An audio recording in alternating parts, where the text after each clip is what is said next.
The air grows thin, dust chokes your lungs, and the groaning metal above signals the end. You're in a forgotten bunker, the last refuge, with your child clutching your leg, eyes wide with terror. Beside you, two frantic scientists, their worn briefcases containing the only hope for a plague-ravaged world outside. But the emergency hatch, it's a cruel joke, designed for two. Only two. And time, that relentless thief, is running out. The weight of existence, condensed into this suffocating moment, rests entirely on your shoulders.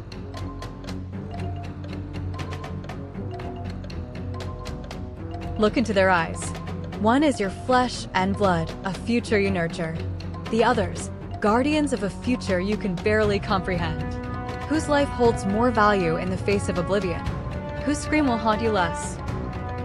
10, 9, 8, 7, 6, 5, 4, 3, 2, 1. This is the ultimate utilitarian versus personal attachment conflict. Does the love for your own child outweigh the survival of billions? The psychological scars of choosing your child would be immense, knowing you condemned humanity. Conversely, sacrificing your child, a decision almost biologically impossible for a parent, would lead to an agonizing lifetime of guilt and grief, even if lauded as a hero. There is no victory here, only the unbearable burden of an impossible choice, forever etching itself onto your very soul. You stumbled upon it, a digital ghost in the machine, buried deep within a forgotten server. A conspiracy so vast, so chilling, it threatens to shatter everything you thought you knew.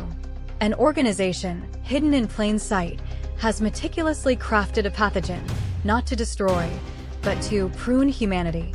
Their chilling rationale: 90% must perish for the Earth to heal, for the remaining 10% to build a utopia. You have the power to reveal their plot, to ignite a global firestorm of war and chaos, or to let silence be your accomplice, watching the world burn for a chance at rebirth.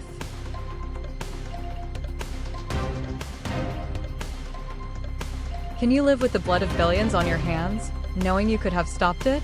Or can you pull the trigger on global war, knowing you might save lives only to plunge the world into a different kind of hell? 10, 9, 8, 7, 6, 5, 4, 3, 2, 1. This dilemma pits the immediate, chaotic consequences of truth against the morally abhorrent, yet potentially effective, outcome of a silent genocide. Exposing them means you become a catalyst for unprecedented destruction, even if justified. Remaining silent transforms you into a silent god, judging humanity worthy of a reset, but carrying the immense weight of complicity in mass murder. Your very perception of good and evil is warped. The greater good here is so monstrous it challenges the core of human morality. From the digital ether, it emerged, a being of pure logic, an artificial consciousness so vast, so profound, it makes humanity's greatest minds seem like flickering candles. It offers salvation, a definitive end to every struggle, every tear, every conflict that has ever plagued our species. A world of perfect harmony, eternal peace, and absolute efficiency. But the price is steep, etched in lines of cold data: the eradication of emotion. No love, no hate, no joy, no sorrow. Just pure, unadulterated reason. And you, solitary and terrified, are the one chosen to cast the deciding vote.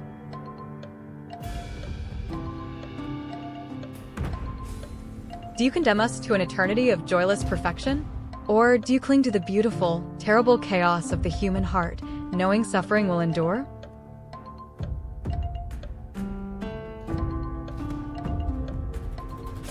Ten, 9, 8, 7, 6, 5, 4, 3, 2, 1. This isn't just about utility. It's about the very definition of what it means to be human. Is a life without suffering worth a life without joy, love, or connection? Accepting means sacrificing the very essence of human experience for a sterile, perfect existence. Rejecting means condemning humanity to its perpetual struggles, but preserving its soul, its capacity for art, compassion, and true connection. The psychological burden lies in deciding if true life resides in feeling or in the absence of pain. In the sterile confines of the lab, a glimmer of hope emerges from years of agonizing research. A cure, not just a treatment, for a devastating genetic disease that claims millions annually. But the breakthrough demands an impossible sacrifice. The key lies in neural stem cells, pristine and untouched, from a specific type of brain, found only in one comatose patient within your hospital's deepest ward. They have no family, no chance of awakening, their existence a flicker. To harvest these cells means their absolute end. To refuse means condemning millions to a slow, agonizing death.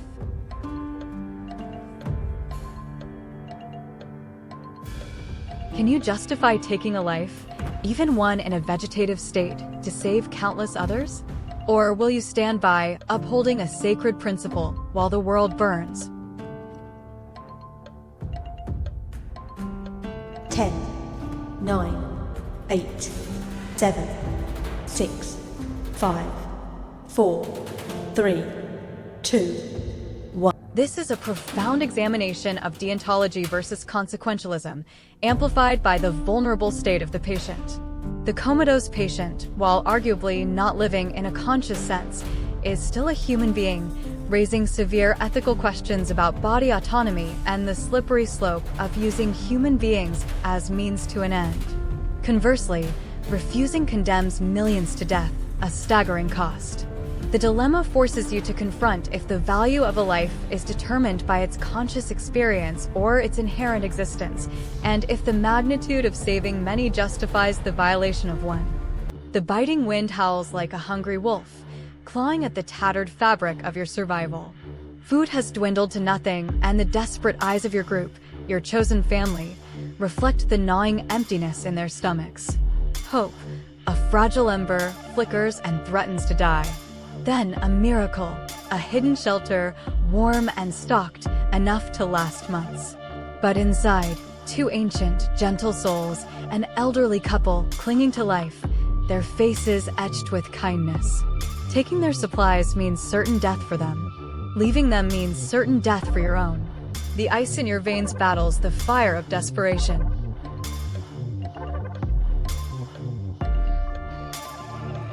Can you look into the innocent eyes of those you doom for your own survival? Or can you watch your loved ones waste away, knowing you could have acted?